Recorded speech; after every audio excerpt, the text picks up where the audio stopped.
Hürmetli vatandaşım, ahırkı leksiyemiz. Mavzu mundaq. Beyjonun beşiği bir tokmaqta gidiyor. Prezident Trump bilen Prezident Sayınovanın telefonda sözleşkenligi bir gayri ahvaldır. Mavzulu haber 12. ayının 2. gün Venvi Tor bitidi ilan kılındı. Haber mundaq başlandı. Amerika'da yeni sayılangan Prezident Trump haftanın 5.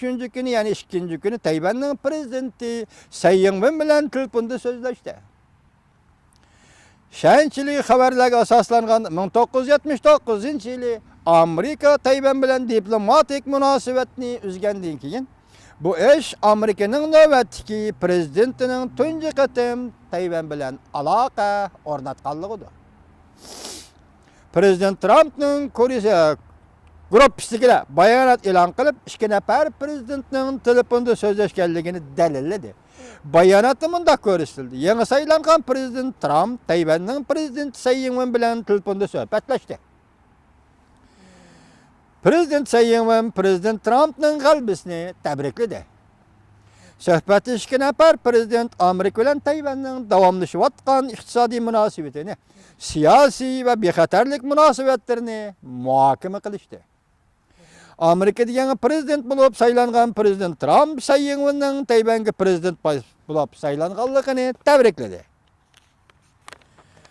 Ichki ahvoldan xabardor kishilar Amerika ovoziga mundaq ko'rsatdi. Telefonda so'zlashgan vaqt Amerika sharq vaqti juma kuni tushdan burungi vaqt edi. 2 nafar prezident taxminan 10 minut atrofida so'zlashdi. Prezident Tsai Ing-wen Amerika Tayvan munosabatining mustahkam ekanligini qayta sharhlab, Tayvanning rayon doirasida iqtisodiy gullanishga to'hfa qo'shadigan orzularini ifodaladi. İki taraf telefon suhbatida siyosiy masalalar bo'yicha keng doirada suhbatlashgan bo'lsin. Hech bo'lmaganda Prezident Trump chamberigida bu ishni ilgari surishni xohlaydigan kishilarning borligi Tayvan uchun aytganda intayin zo'r ijobiy ahamiyatga ega. Masalan, telefonda Prezident Trump bilan Prezident Tsai Ing-wen siyosat to'g'risida nimalarni so'zlashdi, bu uningdan turib tursin bir tarafda deydi. Biroq shu narsaga ishonch hosil bo'ldiki bizda deydi, bu qatam Prezident Trumpning kabinetida yoki hukumat a'zolari yoki Prezident Trumpning atrofida kishilarda Tayvan bilan Amerika Qo'shma Shtatlarining munosabatini boshqacha kuzatadigan va boshqacha muomala qiladigan kishilarning borligi, demak Tayvan uchun aytgan intayin zo'r ahamiyatga ega. Washington Post gazetasining bayonotchisi Hope Hikes mundaq ko'rsatdi. O'tgan 10 necha yildan bir mundaq qiliq diplomatik rasmiyatlarga xilof bo'lib hisoblanadi. Bu ish yangi prezident Trump bilan Jungoning munosabatiga chonqir ta'sir ko'rsatdi. O'tgan bir necha 10 yil degani boshqa aytgan 40 yilda mobaynida shunday telefon berishning o'zi bu bir xilof diplomatiyada bir xilof bo'lib ifodalanadi deydi. Endi bugun prezident Trump Tayvan prezidentining telefon berdi, bu ish Jungo Amerika munosabatiga chonqir ta'sir ko'rsatdi. Amerika Birlashma agentligi mundaq ko'rsatdi. Yangi saylangan Amerika prezidentining telefon orqali Tayvan rahbari bilan bevosita uchrashganligi intayin benormal, tarixda misli ko'rilmagan bir hodisadir. Intayin benormal lekin qoidalarga xilof oldi. 40 yillik qoida xilof oldi. Intayin benormal, shundaqla tarixda misli ko'rilmagan bir hodisadir. Siyosiy axborot to'rbiti mundaq ko'rsatdi. Prezident Trump bilan Prezident Tsai Ing-wenning telefonda so'zlashganligi Jungolar Amerika o'rtasida diplomatik talash-tortish paydo qildi. Pul muomala gazeti mundaq ko'rsatdi. Bu qatam telefon suhbati Amerikaning Tayvan siyosiy o'zgarish olib kelamdi qanday? Lekin bu ish Jungoni g'azablandi. Xabarda Prezident Obamaning Osiyo siyosati bo'yicha nopozliq model Ivan Madrasning so'zlaridan naql keltirilib bunda ko'rsatildi. Telefonda so'zlashish g'arazlikka g'arazsiz bo'lsin.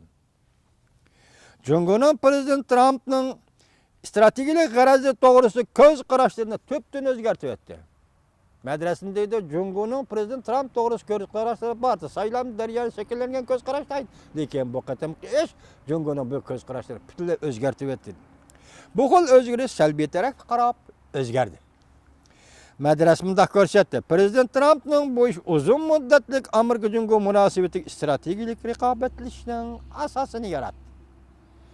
Demak, Jungo Amerika uzun muddatlik strategik elishda buning asosini tikladi. Prezident Trumpning Tayvanning boshlig'i bilan ko'rishganligi bu asosini tikladi dedi. Tayvan matbuotlar yana mundaq ko'rsatdi. Prezident Tsai Ing-wen oldimizdagi 1-oyda Latin Amerika ellariga ziyoratga berishda Amerikaning chegarasidan o'tganda Tayvan hukumati qoida bo'yicha fursat bo'lsa, Prezident Tsai Ing-wenning Amerikada yangi saylangan Prezident Trump bilan ko'rishishni umid qiladi. Biz boshlaylik umumiy xabarda nima dedik?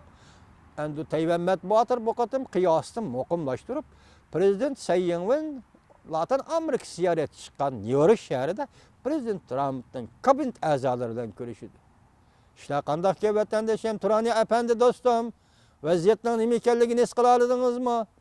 Vaziyat qaysi darajaga kelyapti? Bu yerda biz eng muhim diqqat qiladigan bir nuqta Tayvan masalasi shunday kelib, agar Amerika Qo'shma Shtatlarining bir jungo siyosiy o'zgarish bo'ladigan bo'lsa, biz doppimizda osmonga atamiz.